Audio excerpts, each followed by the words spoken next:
ಇನ್ನು 9 ತಿಂಗಳಲ್ಲಿ ಮನೆಗೊಂದು ಮುದ್ದು ಕುಮಾರಿನೋ ಬರ್ತಾರಲ್ಲ, ಅವ್ರಿಗೆ ಹೆಸರಿಡೋದಕ್ಕೆ. ಏನ್ ಹೇಳ್ತಾ ಇದ್ದೀರಾ?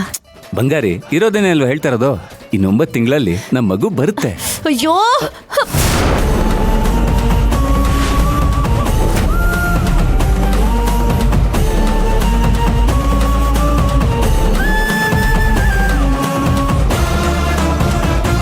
ಬಂಗಾರಿ, ಏನ್ ಬಂಗಾರಿ ಇದೆಲ್ಲ?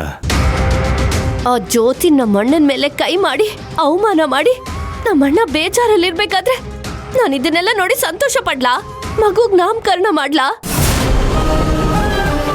ಒಬ್ರು ಯಾವ ಪರಿಸ್ಥಿತಿಲಿದ್ದಾರೆ, ಯಾವ ಮನಸ್ಥಿತಿಲಿದ್ದಾರೆ ಅನ್ನೋದನ್ನು ನೋಡ್ದೆ ನಿಮ್ಗಿಷ್ಟ ಬಂದಂಗ್ ನಡ್ಕೋತಿದ್ದೀರಲ್ಲ, ನಿಮ್ಗೇನು ಅನ್ನಿಸ್ತಿಲ್ವಾ?